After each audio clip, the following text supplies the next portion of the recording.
পিতৃপক্ষের অবসান, মাতৃপক্ষের শুভ সূচনা হলো আজ মহালয়ার ভোরে। দেবীপক্ষের সূচনায় তর্পণের জন্য ভিড় জমল শিলিগুড়ির মহানন্দা নদীর লালমোহন মৌলিক নিরঞ্জন ঘাটে।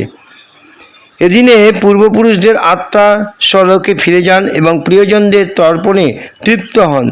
তাই এই পুণ্যকর্মে অংশগ্রহণ করলে জীবিত স্বজনদেরও মহান পুণ্যলাভ হয় বলে মনে করা হয়।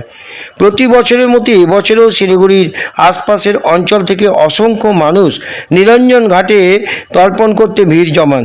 এদিন শিলিগুড়ি পুর নিগমের ডেপুটি মেয়র রঞ্জন সরকারেরও তর্পণ করেন এবং পরে কুমোরটুলিতে গিয়ে দেবী দুর্গার চক্ষুদান করেন। শিলিগুড়ি থেকে সুজিত গাঙ্গুলি রিপোর্ট, বাংলার বার্তা নিউজ।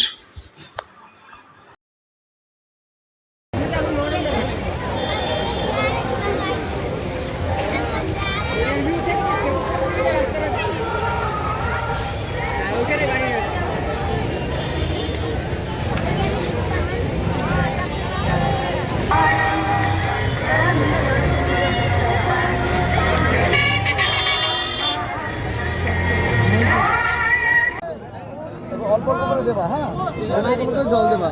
নম ব্রহ্ম তৃপ্ততাম, অল্প দাও। আবার নম বিষ্ণু তৃপ্ততাম, অল্প দাও। আবার নম রুদ্র। এবার মন্ত্রপাঠ, নম দেবা যক্ষা তথা।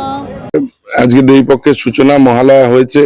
64টা জায়গায় আমরা পুর নিগমের পক্ষ থেকে মোড়ে মোড়ে আমরা বীরেন্দ্র কৃষ্ণ ভদ্রের সেই দরাজ আওয়াজ এবং মায়ের আগমনী বার্তা, সেটা আমরা শহরবাসী সবাই শুনেছি। সবাইকে অনেক অনেক শুভকামনা জানাই। এই মহানন্দা নদী এবং তার তটবর্তী এলাকা যেভাবে আজকে মানুষের ঢল নেমেছে, এটা কয়েক বছর আগে আপনারা জানেন যে ভাবাই যেত না। এখানে নাকে রুমাল দিয়ে লোকে আসতো এবং এই নদীকে আর জীবনে কোনোদিন এর পুরনো রূপ ফিরিয়ে দেওয়া যাবে, এটাই আমরা ভাবতে ভুলে গেছিলাম শহরবাসী। আজকে আপনারা দেখছেন হাজার হাজার মানুষ এই পরিষ্কার জল, এই গঙ্গা তীরবর্তী, মহানন্দা তীরবর্তী এই অঞ্চলে আমরা তর্পণ করছি। সবাই এখানে বেড়াতে আসছে, এখানে একটা অন্য পরিবেশ তৈরি হয়েছে। তো আজকের দিন দেবীপক্ষের সূচনা, সবার জন্য কল্যাণ হোক, সবার ভালো হোক। শহরবাসী, রাজ্যবাসী, দেশবাসী সকলে ভালো থাকুক, শান্তির পথে থাকুক, ঐক্যের পথে থাকুক। আজকের দিনে এটাই কামনা করি।